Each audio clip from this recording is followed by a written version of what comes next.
Welcome to Shotgun Story, the podcast that has conversations with indie creators about music, meaning, and the point of it all, so that you may be inspired by the journeys of other artists who are doing it for themselves, and maybe gain a little more understanding as to why it matters quite so much that you keep creating.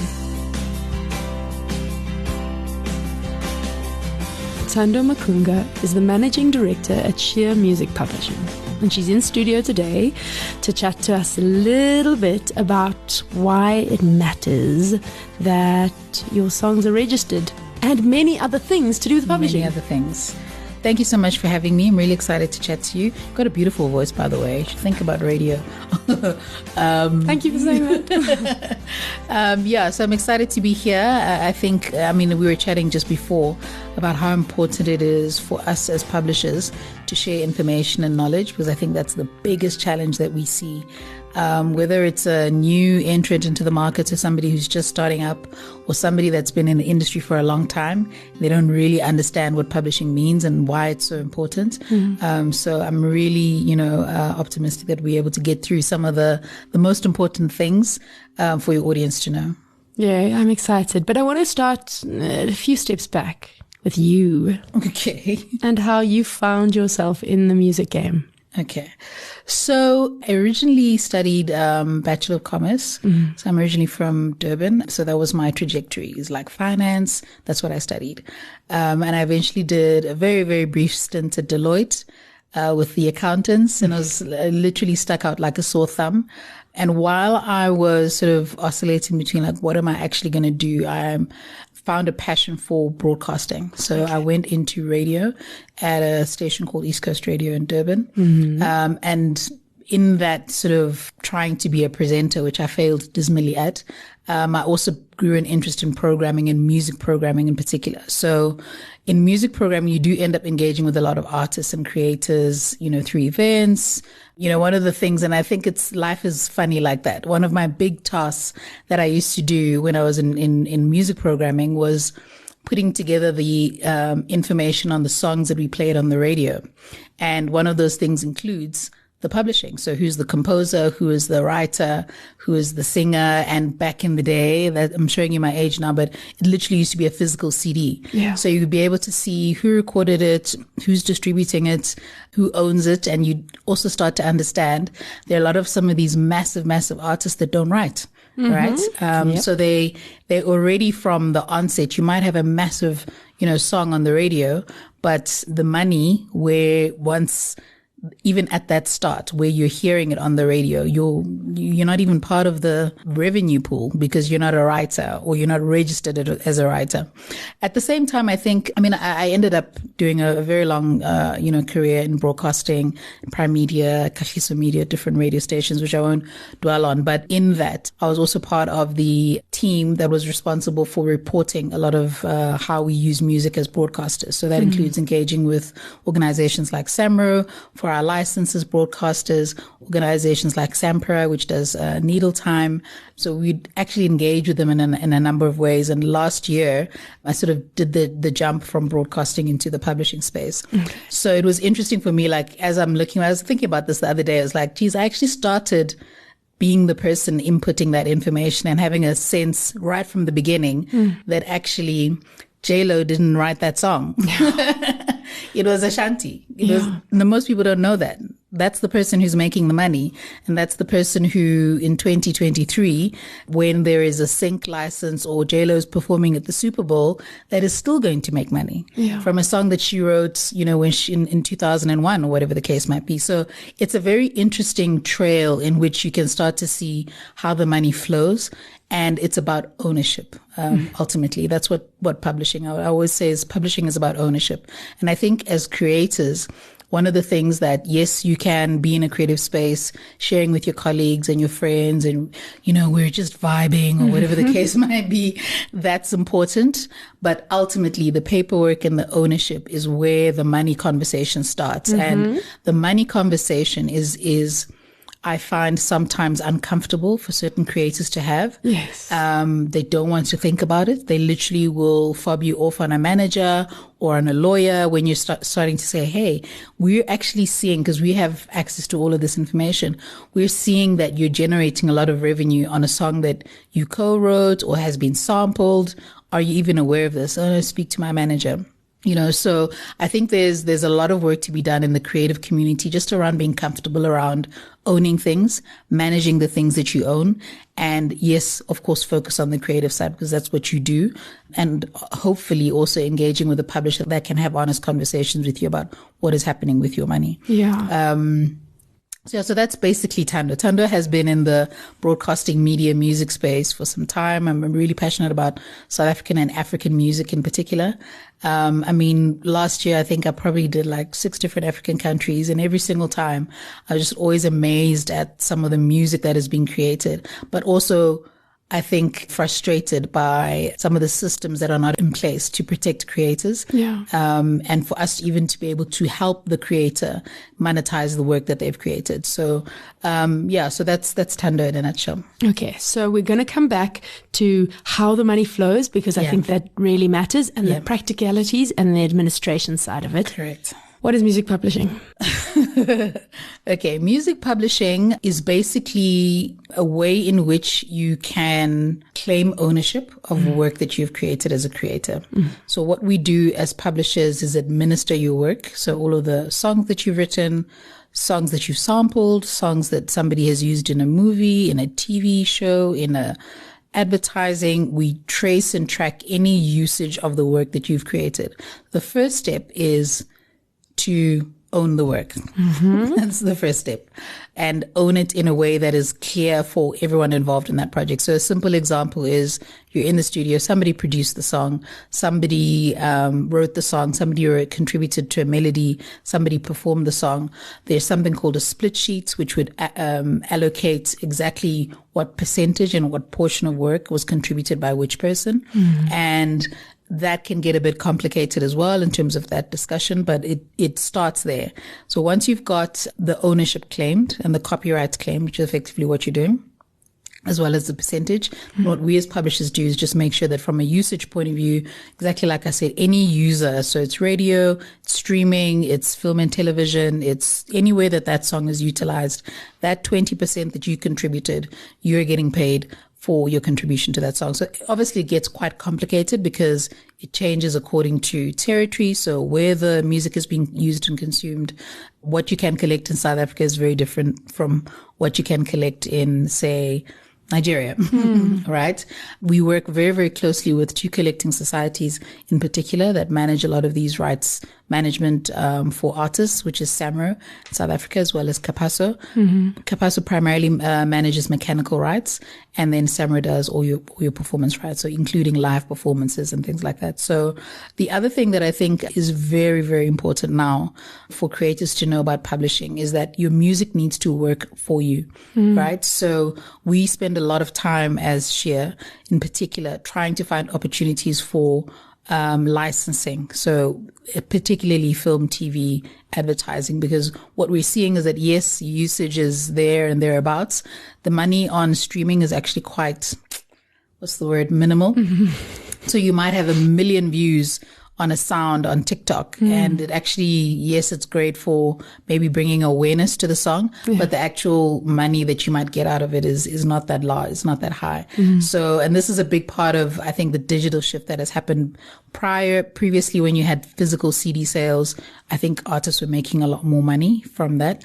But the streaming age has brought about, I think, quite a significant shift. So you have to make the music work for you. And that's what we do. We work with a lot of brands. We work with a lot of distributors like DSPs like Netflix, Showmax, MultiChoice, all of these players, Amazon Prime, pretty much anyone that's using music. We try to find opportunities for your work to be placed in those songs because you can get like significant amount of money. So particularly if it's a big song, right? And all songs are not created equal. That's the other thing.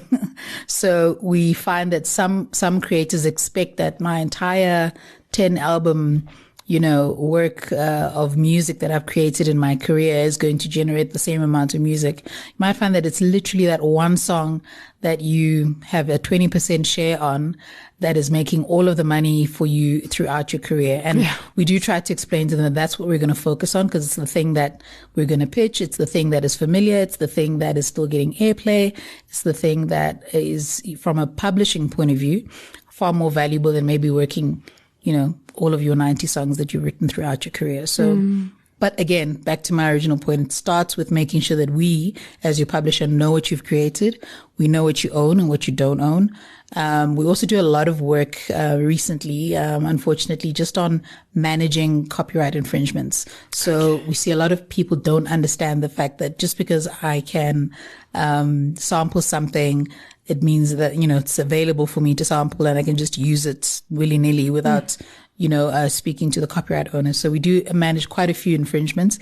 Unfortunately, a lot of those are actually of deceased estates, so we see that quite a bit, which I find beyond being just inhumane and just rude. We see people taking advantage of the fact that, maybe this song is from 20 years ago and I'm just going to sample the melody and go on about my life. So that's one of the things that we as publishers also have to do, is just protect your copyright as a creator. Again, the relationship between the creator and the publisher becomes so important, because we need to know what you've worked on. Where do you think it's playing? Are you aware of a project that you've done that they haven't credited you correctly on? And we'll do the legwork in terms of making sure that you get paid correctly. And that is something that we manage globally. We're part of a company called Downtown Music Publishing. As I said, each territory is different. They have different rules. France, for example, has very different rules around copyright and artist management. The US has different rules, different amounts of money that gets paid. Asia has its own, different market and different ways of working. So yeah, we work with our team in Downtown as well as with all of the CMOs across the globe, just to make sure we literally are the little rats that chase the cheese all across the continent and across the globe, to make sure that anything that is used that belongs to our client, that they're remunerated correctly for it. And now, if someone doesn't have a publishing deal and they get offered a sync, can they approach you and say, I've been offered this, can you work on this track with me? Yeah. So we do sync only agreements, or it's called a deed of assignment. It could be just for one project. So let's say, for example, you get a request from a client to score a TV ad or something like that, and they just want to use that particular piece of music. You can agree to a deed of assignment, which is just for that particular piece of work. And we can assist you with licensing that and making sure that you get paid correctly. And I think it also is good to have a publisher, just because we're aware in terms of market rates, what's fair and what's not fair. The other thing that we've picked up where clients go directly to a creator to get a sync is they do take advantage of the fact that 9 times out of 10, you're just happy that somebody wants to pay you money. Yes. Right? And they take advantage of that. They take ownership on in perpetuity. They might ask you to sign over all of your publishing rights, which we see not even with just new creators, with some of our very established artists, and we have to intervene and say, yes, it's a massive international, distributor or whatever the case might be, but this is literally going to be lost to you in perpetuity, because it's something that's going to be on their platform forever, literally forever. So 100 years from now, if they decide they want to rework that movie and include your music as the signature tune, you're losing out, your family is losing out, your estate is losing out, so very, very important. I think I understand that some people want to control their own publishing, but I think where we're at and just the ways in which people take advantage of creators, and I'll put it bluntly like that, they are quite deliberate about it. They'll pressure you with a big check, a once-off payment of $100,000 or whatever the amount might be. And the reason they're giving you $100,000 is because the actual value of the thing is probably $1 million. Yeah. Over the life of, how long you're going to be utilizing that music. So I really would encourage people to either get a very good lawyer, so somebody that can advise you on those contracts, and then alternatively, your publisher will be able to advise you as well in terms of, this is a fair deal. These things you don't want to sign over to this particular organization or to, it could be a brand. It could be, it doesn't necessarily have to be a distributor like a Netflix or any of those. But, I would advise, you to rather utilize publisher services. Yeah.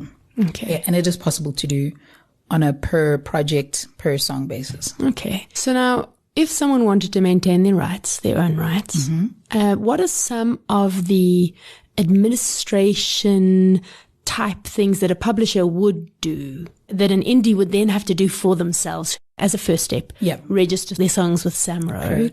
Because if you're signed to a publisher, your publisher would do that, right? So you can register your songs directly with Samro, and they would always, even if you're signed with a publisher, still pay you your composer share. Yeah. But to manage your publisher share, your publisher obviously would be able to manage it. But if you are self-published, you would still get your publisher share. So yes, the first step is to register with a Samro and to register with a Capasso as well for mechanical rights. However, I think, and it's different across the continent, what we're seeing is, in as much as Samro has its challenges, which I think most of us are aware of, they aren't able to collect as much, outside of this country. So there's some real challenges there, which we're always, bringing to their attention. So I think there's an element of risk, if I could call it that, if you don't have your publisher fighting for you, following up. They deal with hundreds and thousands of clients all the time. They do have quite a functional portal, which I think most people can utilize. And then there are other ways in which you can also find DIY self-publishing platforms, which I think some independent artists prefer to use as well. But again, you need to have the time, energy and effort, to sit through, make sure that things are notified correctly. I mean, this morning we were actually just chatting about one of our clients in Nigeria who was struggling with receiving revenue outside of Nigeria just by virtue of the fact that when he originally notified the works, they weren't notified correctly, right?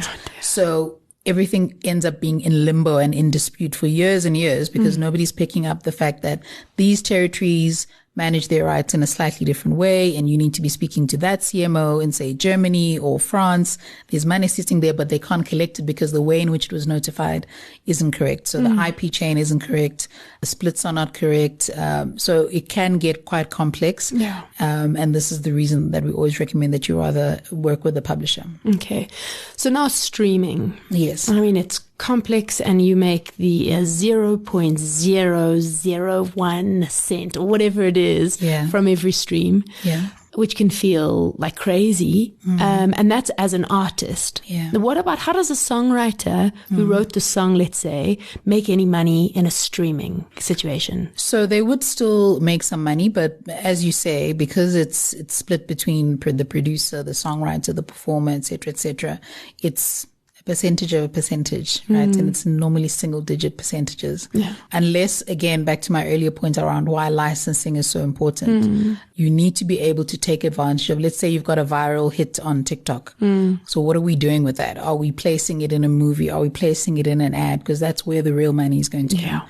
Because the streaming revenue, in comparison to what it used to be, is not going to be the vast majority of how you make your money. Totally.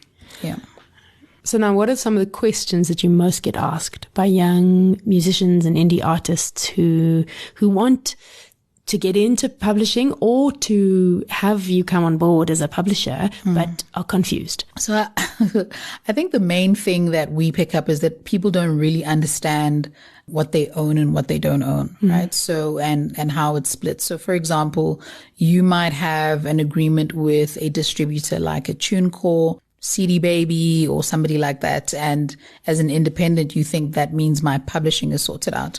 That means your master rights are assigned to that particular distributor, but you still haven't taken care of your actual publishing. Yes. So you need to register a company that, that you sign to, or there are different ways in which you can manage your publishing, and that you need to manage slightly separately, because there are two sides to the coin. There's the publishing and there's also the master rights. So I think that's the one thing that I feel like young creators in particular think, well, I'm on Apple and I did it through CD Baby, or I did it through TuneCore, I did it through whichever distributor, I'm sorted. The money that you're getting is probably only 50% of what you should be getting, because you're not getting both sides. Totally. So how do you do that? You get a publisher.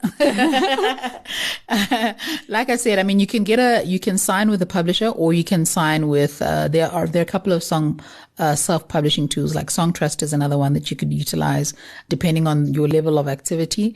And they will take you through, like, and from a publishing point of view, there's a lot of information and data that we require. So the split sheets, your CIPC documents, there's quite a lot of paperwork involved in the publishing side. It's not just about seeing your song on Apple Music, on a playlist.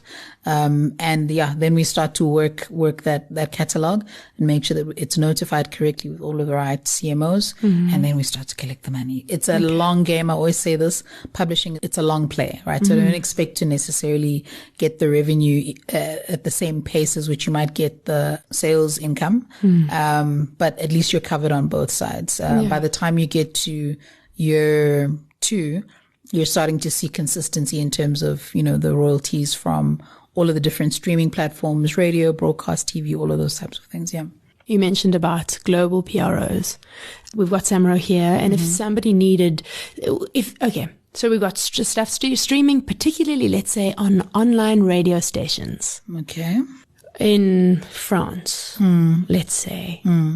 If you don't have a publisher collecting those rights, how do you even get those royalties? So, you need to know yourself as an artist. So say, for example, you can see that you've got a lot of activity in Germany. And I'll use Germany as an example because GEMA, which is the CMO in Germany, is a very difficult one to manage, even as publishers. We struggle, So there's nothing prohibiting you from registering with those international CMOs. If you think it's, I make, Dutch rock music and I'm big in Belgium and Holland and Amsterdam, and I think I should be registered here because that's where the most of my activity comes from. So you can register directly with those PROs, but if you're registered with Samro, you should be able to collect on that revenue anyway, because that's one of the things that Samro and Kabasa do, is to collect revenue internationally. Okay. So one of the things I was talking to someone else the other day about was live performance forms that we should be submitting anyway to Samro. Yes.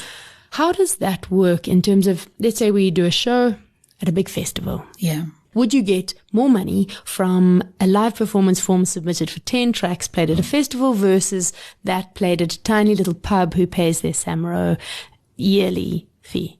Yes, so you would get paid more, particularly if it's a large venue and also you've performed a lot of songs. So let's say your set was an hour at a 20,000 capacity venue. It's definitely more than the song being played, say, at a bar. Okay. Yeah, so it's a different licensing structure, and a lot of the time who pays that usage is the event organizer. Okay. So that's why they need that. They need that information from you in terms of your set list, the normal information that you'd fill out. But yes, Samro does collect on that, and they do pay on it. Okay. And do they pay publishing? It's called performance revenue. Okay. Yeah. So they would pay your composer share. And if you're not signed with a publisher, they would also pay you directly if you're the publisher for that music. Yeah. Okay. So very important, I think, just to remind creators around keeping track of those set lists that they do, where they've performed. If you are with a publisher, send it through to your publisher. We'll follow up on it as well. Okay. Alternatively, doing it yourself, you can do that on the Samro portal. Okay. So why should an artist get a publisher?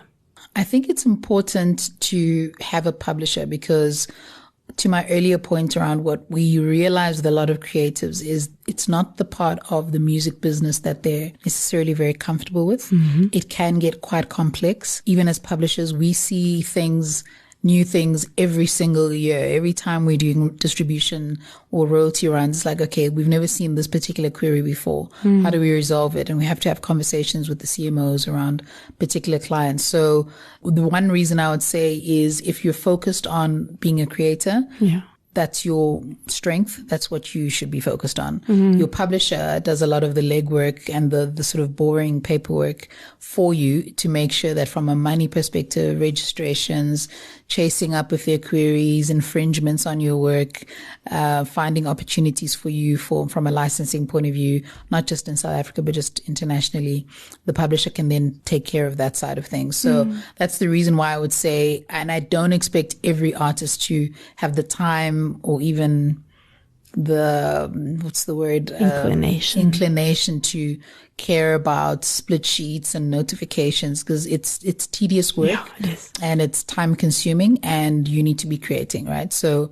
a lot of the time, if an artist is, say, for example, an independent artist and they've got a manager that can do that side of things for them, fantastic, because then you're on top of everything that you're doing. So you're on top of, I did a sample here, or I contributed to a feature to that particular project, and somebody's taking care of that paperwork, fantastic. But what I've realized is a lot of artists don't have the type of team that supports the full 360 of what they do. So whether it's merchandising, marketing, staying on top of the publishing, staying on top of all of your compositions that you've done, are kind of forced to the wayside because we're chasing bookings and gigs, right? Yep. And like I said earlier, there's short-term money and then there's your long-term money. When you're an active artist and you can do all of the gigs and traveling and got a big hit and you're getting all of the bookings, amazing. Take advantage of that. Yeah. But you still need to be thinking about a parallel process which says 20 years from now, when I'm no longer an active artist and I had a big hit that radio was playing to death in 1994, I'm still getting that revenue. And I don't have to physically be anywhere because I'm now like 45 or whatever the case might be. Totally. And the bookings are not quite coming through at the same rate. So I think it's important to have a plan for both. So when I'm an active artist, I'm getting all the bookings. I'm on the covers of the magazine, trending list, and I'm hot right now. But then what happens in the future? God forbid something happens to you as well. I think the other thing that we're seeing, and we're actually talking about it last week in the office, we've seen a couple of very prominent deaths of, artists in their prime. And I'm hoping that it also brings to mind to the creative community how important it is to have ownership of your work, because that's the legacy that you leave behind for your children, for your family, for yourself as a creator. Because, we last year went through a very similar process with Ricky Rick, who's one of our clients, top performing client, just all around, and went through a process of now seeing a lot of people taking advantage of the fact that he passed away, sampling his work, sampling his voice. And unfortunately, I feel like 90% of the stuff that we do now for Ricky Rick is around copyright infringement. And that's us having to step in, because at least he has us and his estate has us to defend him, beyond his active career. So very, very important, I think, from a estate management point of view, to also make sure that your publisher knows what belongs to who and can maintain that for you. It's an asset, it's an asset for your children. It's an asset for your family that they can monetize if they decide to sell the rights to that music. That's completely up to them, which we have done for some of our clients that have passed away. It will always keep generating money for you while you're an active artist and also when you've passed away. So that's, I think, one of the other things that I think is important is the thing that you're building now is an asset class. Like that's the only way that I can describe it. It's a property. Right. It's property that you own, just like you would own your house and your car and things like this. And it needs to be protected and managed by people that understand the nuances of publishing. So I think that's the other thing. It's a little bit on the more morbid side, but a very real thing. We've also seen really beautiful stories of songs from, like, say, the 90s that just come back to life and are suddenly popular again. One of our top performing licensing songs is actually a Mandoza song called 50-50, which was sampled by Checkers. So that song was released in 1994, whatever the case might be, getting new life for his wife and his children. And still today, this year, I think that campaign is still on air. And it goes directly to the people that he cared about, that he was working so hard for when he was alive. So really, really important to have somebody that understands your business as a creator, understands what you own, and will protect it for you while you're an active artist and also when you're no longer active as an artist. I mean, it's so interesting because it does answer a question that I had. A friend and I were chatting, and he said that he heard that Sheer had acquired Neil Solomon's catalogue. Yeah. And he said he was very confused. Neil Solomon is amazing. His catalogue is amazing. Yeah. He was confused because he thought that there was no future in music and in making money through music. So he wanted to know why Sheer would acquire an artist's full catalogue in these days, Oh my goodness. There's so many examples of it. I wish we could acquire more, actually. Yeah. There's so many examples of this happening even internationally. So remember I was saying to you, effectively copyright is an asset, right? And in sort of the financial circles internationally, they basically take a bet, if you could call it that, to say the Dr. Dre catalog in 2023 is worth 100 million. We think in 30 years from now, because the music is going to be, it's nostalgic, it's these big hits, still Dre on all of these songs that he's created, that's going to represent an era of music and will be worth 30 times more. So you purchase the catalog today. Yeah. With the idea that in 30 years from now, it's going to be worth a lot more. And we've seen examples of this so many times. I think about some of the songs that came out in the 90s, particularly the R&B era, which are being sampled. I can't think of one off the top of my head right now, but which are being sampled, and suddenly what was not that big of a hit in 1994 is suddenly got new life because somebody sampled it. A good example is the Mariah Carey song. There was a Mariah Carey song that was sampled by, who's the artist? It's a rapper. I think it was like a top 5 Billboard hit last year. So Mariah, of course, writes everything, does all of her arrangement, I think, and I believe she owns all of her publishing and composition work as well. Yeah. So something that she did in 1994 in 30 minutes for like whatever is still making money for her now. So if I had bought that catalog in 1994, it's worth a lot more now in 2023 because of the work that it's done over the last, say, 20, 30 years.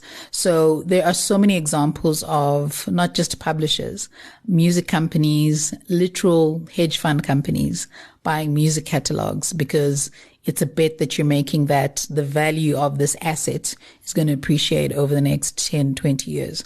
So they're paying you now, which I always find surprising as to who's selling their catalogs. Justin Bieber sold his catalog. Like I said, Dr. Dre just recently sold his catalog. Justin Timberlake sold his catalog for like 100 million. There is value in music. And once you get the financiers involved in something, trust me, there's value in music and music catalog. And that's why the more you own, the better. And the more you as a creator own, the better for you. So you have to believe in someone before you either buy the catalog or sign them. So what about an indie artist who makes niche music that's never going to be played on the radio because we are realistic about those sort of things? How would they get signed to a publisher, or how would they go about looking for a publisher who wants to sign them? The interesting thing about that is every publisher understands that the music game is not just about the songs on the radio. And I'll give you an example. We were in Kenya last year, and there was a particular creator that was very focused on making African children's music. Right? So who uses African children's music? YouTube creators, TV creators, film creators. That's his niche. Is it playing on the radio? No, it's not playing on the radio. But there's value in that particular catalog because it serves a particular function. The other one would be gaming music. You create music specifically to be used in games. So if you as a creator can find your niche, you will find an audience and you will find a music user who will pay for that. It's just maybe us as your publisher possibly guiding you in terms of these are the wide range of things that you're doing. Maybe the pop space is not for you, but you're a creator, use your talents, to find a niche for yourself. I mean, just back to the Neil Solomon. So Neil Solomon is a commercial artist, obviously, but he also does, I think the vast majority of his work is actually the production music, which is what we were very, very excited about working with him on. And again, with him, it's TV, it's film, it's South African. We're pitching him to clients all across the globe just because of the caliber of talent that he has and the caliber of work that he's created. And it'll find an opportunity, it'll find a space, in different spaces across the globe. So I think that's the other thing is don't limit yourself. Yes, you might not be successful as a commercial artist, but there are ways in which you can do that. One of our sort of partner companies in the US signs very specific creators who make music that sounds like it could work on say an H&M ad. So I remember him when he was sharing the songs with me. I was like, yeah, this sounds like something I would see on like a perfume ad, or I'd hear it in a Zara or something like that. And that's all they do. Yeah. They've made a career out of making music that works for retail. Okay. And it's not commercially successful, but it works for that particular niche. So as a creator, I think it's very, very important to have a very open vision of your career and what you can and cannot do. Yes, you can do the commercial stuff, but if that's not working, that might not pay the bills. But there are other ways in which you can find opportunities for your niche stuff that you're creating. Okay. And I think that takes a certain level of maturity, which I'm not sure everyone has, because everyone is fixated on, I'm a rocker, I'm an indie rock artist. I only do this, Yes, you can only do that, but you can also recreate yourself, Find the opportunity. You're a creator. You can do anything. Now, if you're looking for a publisher, how would you approach one? So, I think it's do the research in terms of what do you need as an artist. So there's so many different types of publishers that are available. So if I say I'm an independent, creator, I think I want to do everything myself. There are self-publishing platforms for you if you need that level of control. Or I have got a lot of artists signed under me that are part of a record label, and I want to, make sure that all of that publishing is taken care of under my label. Possibly you might need a different level of service. And I think labels like Sheer, and I'm not going to mention our competitors. There are a couple of good independent publishers in this country. So you'd sort of approach them and say, this is the service that I'm looking for. And then also, I think the service becomes very important. So how good of a service does Sheer deliver to you as a client? What are you looking for? Are you looking for international exposure? Are you looking for collaborations? Are you looking for sync and licensing opportunities? Which of the publishers that are available to me would best fit my needs? As the creator, you're the prize. It's not the publisher. Publishers are fighting over you. So you make the decision in terms of, I think Sheer has great licensing. I understand Thando. She understands what I'm doing in terms of my business. I'm looking for whatever it is that I'm looking for as a creator. I think I'm going to go with Sheer. Or I actually think I need to be on a multinational, multi-label thing. The other stuff is not as important because my work doesn't speak to necessarily a South African only market. So yeah, I think to my point earlier around, you're the decision maker. So you need to know what your needs are, understand what your needs are, what are the opportunities available to you, and then make a decision based on that.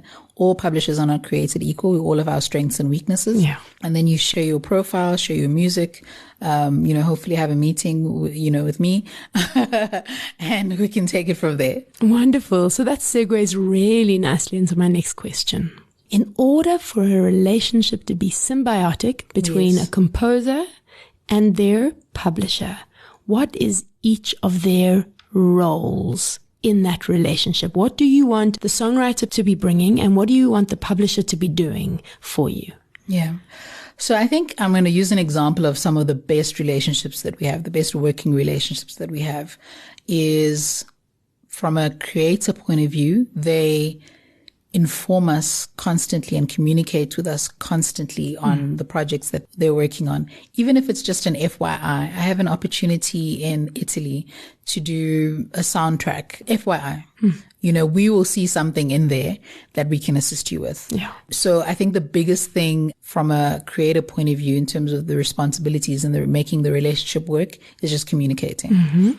Sharing that information, share the audio. I've signed the thing with a company here, or so this person wants to use my music there, communicate with us. And then our big responsibility from a publisher point of view is you need to hold us accountable on all of the stuff that you shared. So yes, you sent through your new project. Is it all licensed? Are we finding any problems? Because one of the things that we also do find is as we're sort of notifying your works, you might find that somebody else has notified it and the splits are not what you said they were, so it's for us to report back to you timelessly and regularly on where we're at with your work, what we're pitching for you, which is something that a lot of our clients ask us to do from a licensing point of view, and then reporting back to you. So I think it's a symbiotic relationship, as you said. We're only as good as the information that we have, and the more information we have, the better we're able to service you as a client. I think it's also just understanding your business, so some of our clients, for example, yes, maybe they might not have a big footprint in South Africa just because of the style of music that they do, and they're looking for opportunities internationally. We need to know that so that whenever there's an opportunity for a hip hop song in the US or, wherever else, so-and-so mentioned to me that he's got some songs that he hasn't released that could work for that film, and I pitch that music. And, to my point earlier, it's knowing you as a client, but you need to share with us, which I think for some reason we're like the boogeyman in the music industry. People don't like to tell us things. No, literally, people will just do work and just not tell their publisher, you know, and then they're surprised when they're not getting the revenue from, you know, particular projects that they did. So there's an element of trust and transparency that needs to exist between publisher and client. So that's, I think, probably the biggest challenge. Yeah. And I suppose you've just mentioned one of the perks of having a publisher is that you guys are connected to a lot of people in a lot of spheres. Yeah. So you will hear when something is necessary somewhere that we wouldn't as indie artists. Yeah, absolutely. I mean, we have a Slack channel with all of the briefs. It's literally my favorite thing to do when I have some time, just to go through the briefs and like all of the different opportunities that are available internationally for very niche types of sounds. It's also very big money, you know? So those types of things, if I know, actually we've got a client who's based in Leeds that can just jump in and do that Afrobeats song that you requested for your brand, you know, let's get in touch with them and they can do something. So again, it's just about knowing your client and knowing what they're working on or where they are in order for us to make those opportunities available to you. Okay. So as we run up to the end, one of the most valuable pieces of advice you think that indie artists and creators, whether they're going to sign with a publisher or not, need to know or need to do to keep making? So I think the piece of advice that I would give is for the mindset around being an artist and a creative to be around it being a business. So you don't have these $100 million deals flying around because it's anything other than a business. So I think that's one of the things that I realize a lot of creators forget about. And that includes taking care of your numbers, basically know your numbers. So what are my splits? What is my streaming? Where is my music being used? You need to be as interested in that as your manager, as your publisher, as your lawyer. Don't leave it to third parties to take care of that for you. And I know it's not interesting, but it's possibly the most important thing. Some of the best creators that we work with, and Neil is a great example of that. Neil knows his numbers. He knows every single platform, every piece of music, where it's sitting. It's detailed and laborious.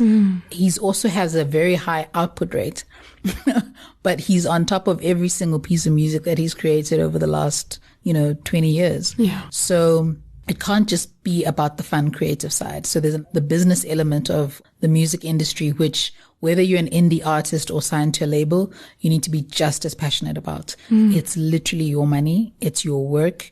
It's your copyright. It's your asset that you're building. It's your life's work, so you need to be as focused on that as you are about performing in front of, your fans. So that is the one thing I would say. And I think maybe just to step back, professionalism is very important. I find that the most successful artists, even if they're not the most talented, are probably the most professional. They're just on top of their game. They show up when they need to show up. They do the paperwork when they need to do paperwork. They respond when we ask them, for licensing queries.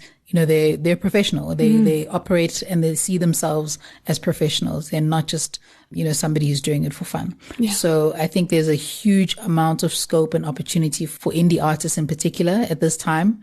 I think that's probably the best place to be, actually, is for you to be in control of your career. But it does take a lot of work, and you just need to have the right team around you. Have a great publisher, have a great label, have a great marketing person, have a great talent development person, and you can make a lot of money in this industry, even as an independent artist. Amazing. Slightly off topic, but not off topic at all. What were you listening to on the way over here? So I'm a serial Shazammer. So whenever I watch anything, I'm always like, what is this? What is this? So I was listening to a song by a Nigerian artist called Kiz Daniels called Odo. That's what I was listening to. Oh, wonderful. So that's Shazam. So I'm always like, when I'm in the car, like, what was I Shazamming? What was I watching? And I'll watch something. I was like, oh, that's a nice piece of music. What is this? Yeah. So my playlist is just anything that I come into contact with at a store and on a show, wherever, with my Shazam playlist, actually. Oh, I love what I listen to more than anything. So nice.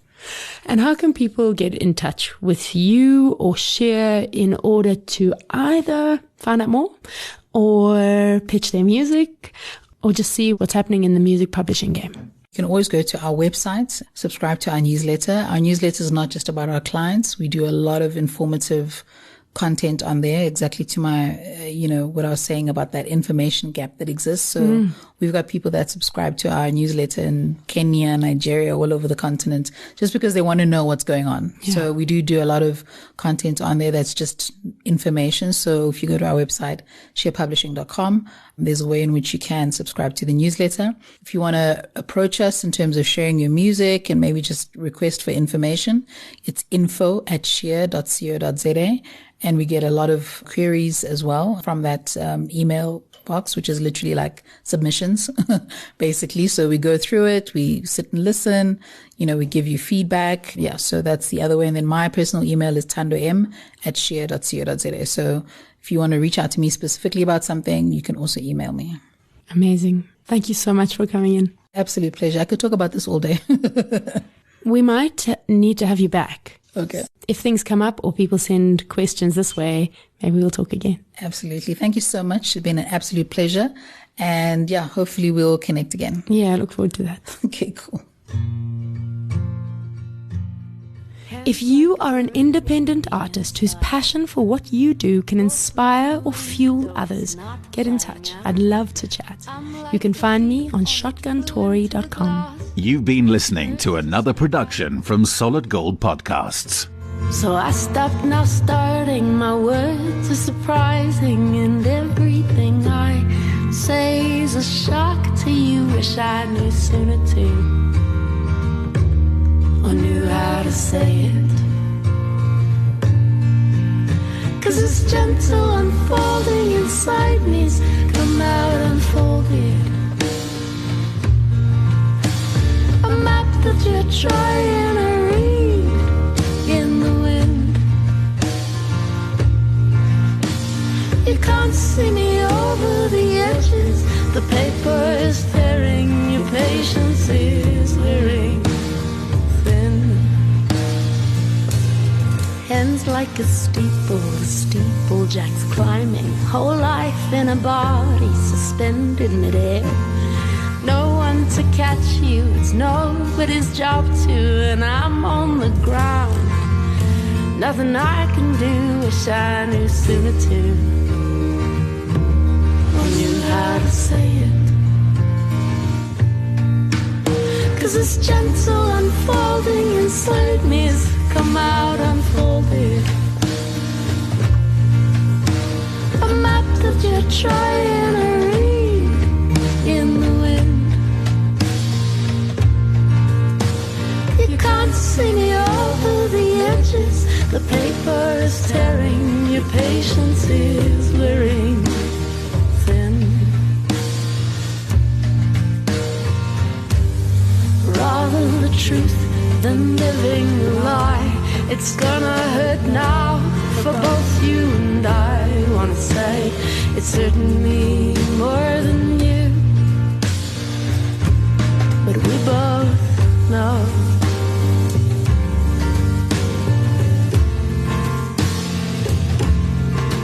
We both know that's simply not true.